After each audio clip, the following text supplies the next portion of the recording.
નમસ્કાર મિત્રો, જાગૃતિ કિચનમાં આપનું હાર્દિક સ્વાગત છે। આજે હું બનાવવાની છું પાણીપુરી, જે રગડાવાળી પણ અને આપણા ચણા અને બટાકાના મસાલાવાળી પણ।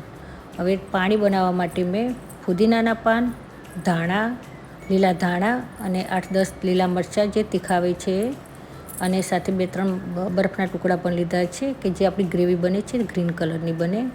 હવે પાણી મેં 1 લીટર જેવું લીધેલું છે, ઠંડુ પાણી। તેમાં જે આપણી પેસ્ટ બનાવેલી છે ધાણાની, ફુદીનાની અને મરચાંની, તે પેસ્ટને એમાં ઉમેરી દઈશું અને સરસ રીતે મિક્સ કરી નાખીશું। હવે આમાં આપણે ખટાશ માટે આમ લીંબુ પણ લઈ શકીએ છીએ। તો મારી પાસે ખાટી મીઠી કેરી હતી, તો તેને પણ મેં મિક્સરમાં ક્રશ કરી અને લઈ લીધી છે। તેને પણ આ પાણીમાં હું મિક્સ કરી નાખીશ। જલજીરા પાવડર લીધેલું છે મેં, બજારમાંથી મળી રહે છે આપણને, તે પણ 2 ચમચી ઉમેરીશ એમાં। પછી તેમાં હું 1 ચમચી જેવું સંચળ પાવડર નાખીશ। જ્યારે આપણે આ પાણી બનાવતા હોઈએ છીએ પાણીપુરીનું, તેમાં સંચળ પાવડરનો ટેસ્ટ અલગથી જ આવે છે। સાદું મીઠું પણ સ્વાદ મુજબ લઈશું આપણે। હવે તેમાં હું અડધી ચમચી જેવી હિંગ લઈશ। હિંગથી પણ એની ટેસ્ટ સારામાં સારો આવે છે। પાણી બનીને તૈયાર છે પાણીપુરીનું।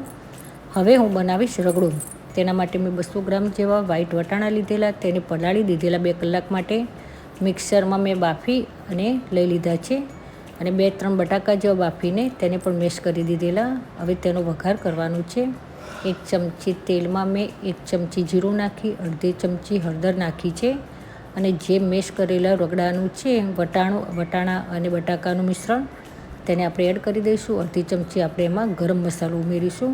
હવે તેમાં ગ્રીન મસાલો ઉમેરવાનો છે। તેના માટે પણ મેં ફુદીનાના પાન, ધાણા, લીલા ધાણા અને લીલા મરચાં 5-6 નાખ્યા છે।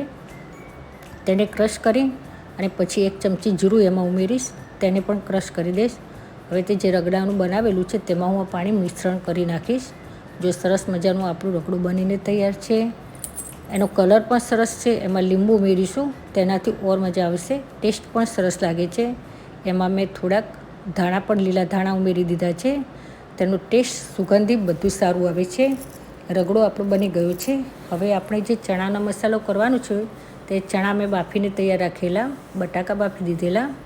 હવે તેમાં મેં થોડાક ફુદીનાના પાન, ધાણા અને લીલા મરચાં, સંચળ પાવડર અને સ્વાદ પ્રમાણે મીઠું લઈશું, તેને પણ મેં ક્રશ કરી દીધેલું। અને જે આપણા ચણા અને બટાકા બાફેલા હતા, તેમાં જો આપણો મસાલો છે એને મિક્સ કરી દીધો છે મેં।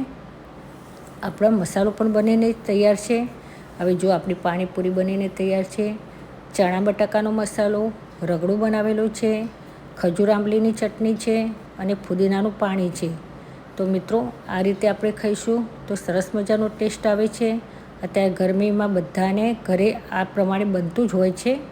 તો જો મિત્રો, ટેસ્ટમાં પણ સરસ લાગશે અને બધાને ભાવશે પણ। નાના મોટા બધાની પ્રિય છે પાણીપુરી। તો તમને આ વિડીયો પસંદ આવ્યો હોય તો મારી ચેનલને સબસ્ક્રાઈબ અને લાઈક જરૂરથી કરજો। બીજી કોઈ નવી વાનગી બનાવીશ તો હું જરૂરથી શેર કરીશ મિત્રો। આવજો।